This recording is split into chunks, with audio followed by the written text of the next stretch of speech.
I saw the premise and the cast of this movie, and yes, I was a bit hesitant at first, but I'm like, bring it on.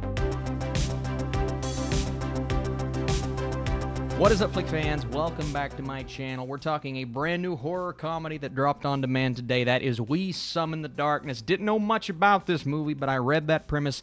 I was in. I need your comments. Were you looking forward to this? Did you know it existed?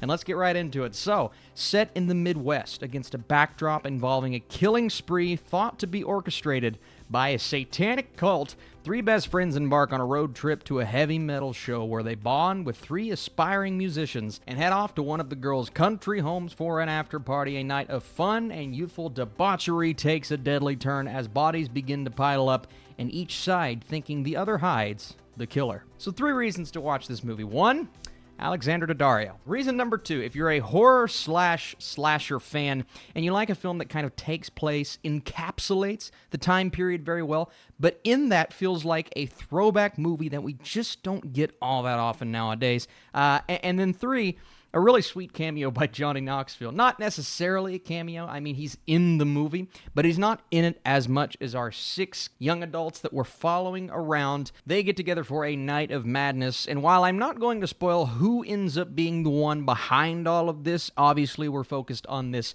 cult, and I'm not going to spoil, even though it's pretty evident when the film first starts. They try this setup that is making you think one thing, but in the back of your mind you're going, I know where this is going. But this movie is a nice experience, especially if you're a fan of the genre. If you're not a fan and you tend to stray away from a film like this, I'm not going to recommend it.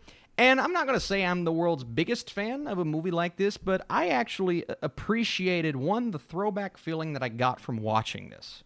This film captures the essence of a low-budget slasher that we don't get very often nowadays. Now, because of that, I feel like a lot of audience members are going to push back saying, well, it's kind of ridiculous. It's not as good as they wanted it to be. And that I will agree with. I don't think this film is perfect by any means, but there is some fun to be had, and I think a lot of that starts with the cast. You have Logan Miller, who I think is a really good actor, Maddie Hasson, who I have never really seen before. She was great, but Alexandra Daddario, she is so good in this role. You have each character that kind of fits into their individual trope, and you can point those out the second you see them on screen for the first time. The girl who is a bit overly flirtatious. You have the girl who maybe doesn't feel completely comfortable about this situation. She's the quiet one. You have the cool guy who kind of walks around and has this look in his eyes. You can just tell he's seen things. You have the loud mouth. It all comes down to the likable characters have to be likable enough for us to root for them, and the ones who end up kind of turning the tide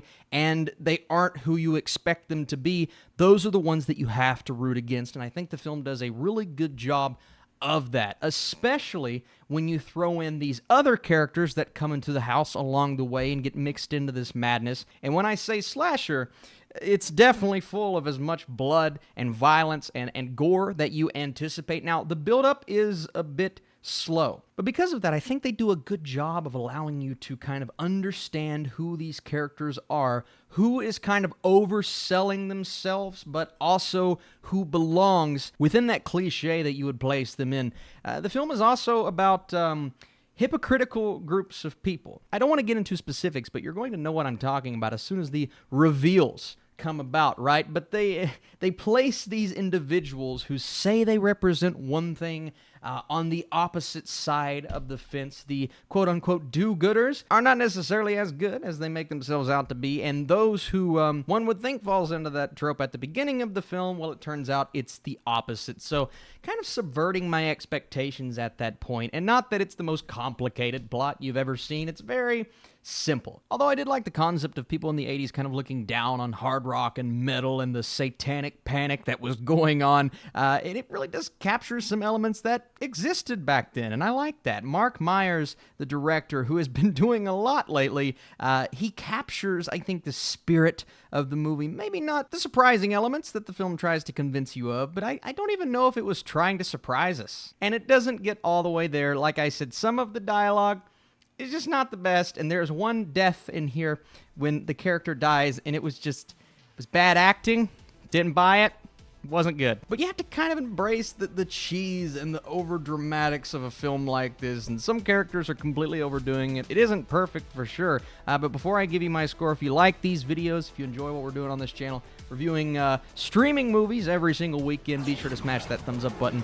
Going to 63%. Had a bit of fun with this film, and I'm curious to see how you guys are going to respond. I have a feeling a lot of people are going to hate this movie, but then I think a lot of fans of the genre are going to love it. So we'll see where it goes. Thank you all so much for watching this video. I'll be back very soon with another review. I'll see you soon.